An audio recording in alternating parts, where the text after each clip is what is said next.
Muito obrigado, Sr. Presidente, Srs. Deputados. Cumprimentar também um cumprimento especial, tanto à Sra. Presidente, tanto da CCDR, tanto da Regional de Lisboa e Val do Tejo. Deixar, tanto duas notas e também fazer duas questões, tanto à Sra. Presidente. Em primeiro lugar, tanto creio que a Sra. Presidente foi muito bem explícita relativamente a todo o processo, como foi conduzido e que cumpre todas as normas, que cumpre toda a legislação.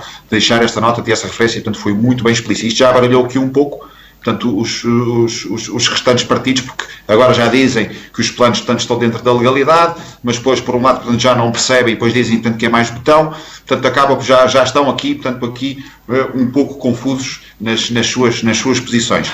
Mas a questão, portanto, que eu queria colocar, portanto, à Sra. Presidente é, portanto, e a Sra. Presidente, portanto, disse e referenciou, tanto que o plano pormenor, tanto que foi aprovado, reduzia significativamente, portanto, em termos da área construtiva, tanto comparativamente, tanto com os planos pormenor, tanto anteriores, portanto, aí perguntar-lhe qual é a redução, tanto em termos de metros quadrados dessa capacidade construtiva, bem como a redução, portanto, do número de pisos comparativamente, portanto, com os planos pormenores, portanto, anteriores, portanto, que tinham sido, portanto, submetidos.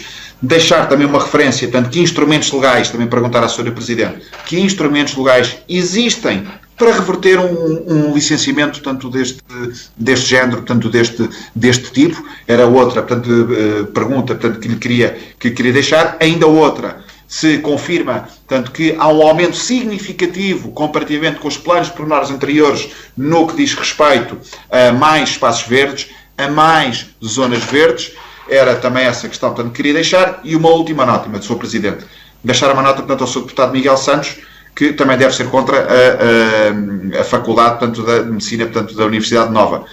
Deixar uma referência que a isenção, portanto, do Hotel Hilton diz respeito a isto, foi salientado diversas vezes em sede da Assembleia Municipal e o Sr. Deputado esteve presente. Portanto, que tinha a ver com o valor ou fazer uma certificação energética ambiental do edifício. Isso dá uma certa isenção de taxas de acordo com os regulamentos existentes, portanto, do município, não é total, depende do tipo de certificação, mas lá está aqui as questões ambientais em cima da mesa. Se a certificação for do nível X, terá a maior isenção. Se for uma mínima, terá menor isenção tipo Y. Deixar aqui esta nota, porque não basta vir aqui dizer demagogias e levantar aqui um conjunto de situações sem dizer, tanto, toda a informação, tanto que eu não podia deixar esta nota, tanto, e de condenar essa intervenção, tanto foi feita pelo Sr. Deputado, tanto Miguel Matos. Tenho aqui uma série de questões, eu não sei se hei de seguir, mas eu vou optar por colocar a mesma ordem de questões, embora colocadas por pessoas distintas.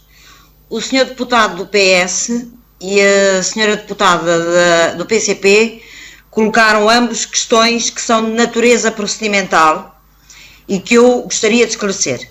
Primeiro ponto. A CCDR de Lisboa e Val do Tejo não tem competência fiscalizadora, nem de acompanhamento, nem de atuação sobre os órgãos autárquicos e os seus procedimentos administrativos.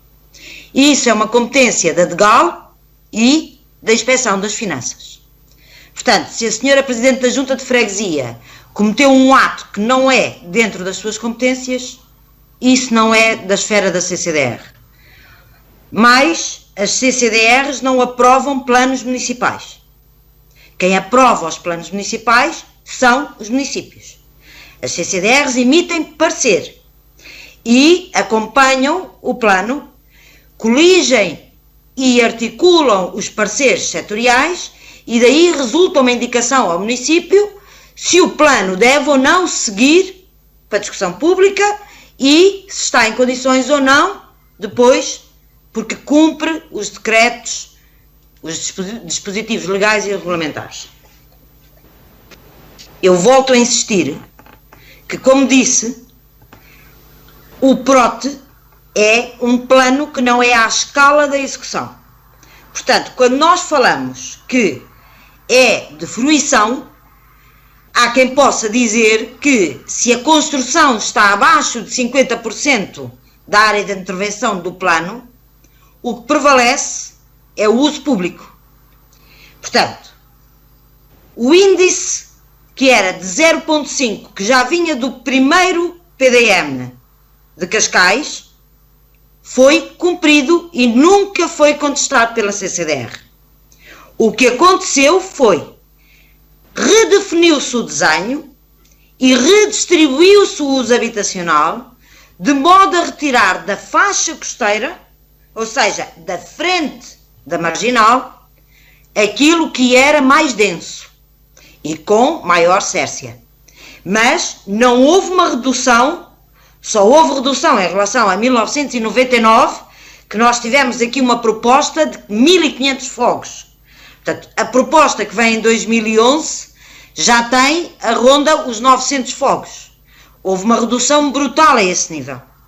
Agora, a área, a densidade global, manteve-se abaixo do 0,5.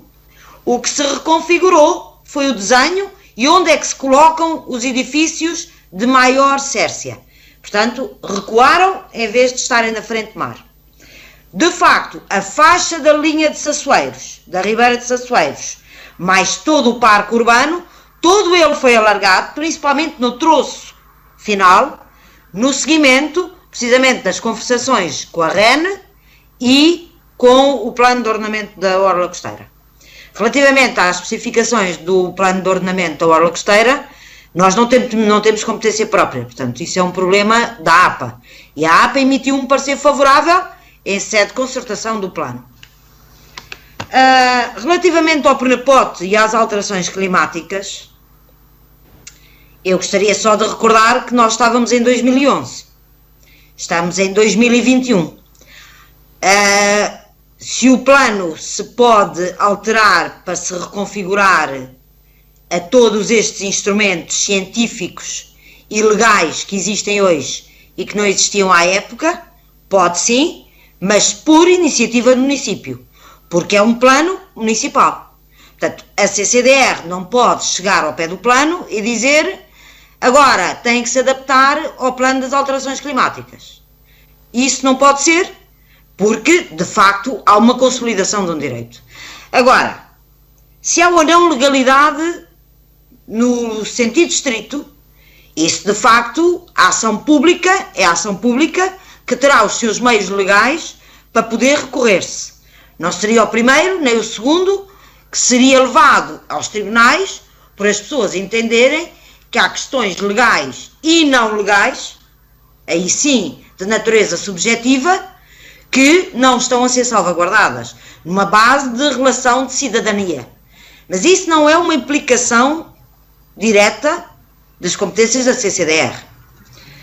Relativamente a nós fazermos chegar os elementos do estudo de impacto ambiental, nomeadamente o que é que foi estabelecido na DIA e depois na TCAP e o que é que está a correr, eu agradeci ao Sr. Presidente que nos desse indicações expressas a quem é que nós devemos dirigir esses elementos, que a CCDR certamente o fará e do cumprimento das suas obrigações, como é óbvio. Reverter a situação do plano e é o que eu já disse atrás. Não há reversão possível. O que há reversão é o município dizer que revoga o plano ou que o vai alterar no sentido de o adaptar a variedíssimas coisas que assim entenda. Mas a iniciativa nunca pode ser da CCDR. Portanto, estas questões dos projetos de resolução dos partidos que foram apresentados ao Governo é outra esfera de atuação, que não é da CCDR. Portanto, nós não podemos revogar plano nenhum, porque nós aceitámos em concertação e o município assumiu que essa concertação seria consequente com aquilo que aprovou e publicou. Portanto, eu penso que terei respondido a tudo no geral, penso que não me faltou nenhuma pergunta em concreto, mas pronto, se houver alguma questão que eu tenha ainda falhado, se me derem a oportunidade de a repetirem ou colocarem de outra maneira, eu estou disposta a responder.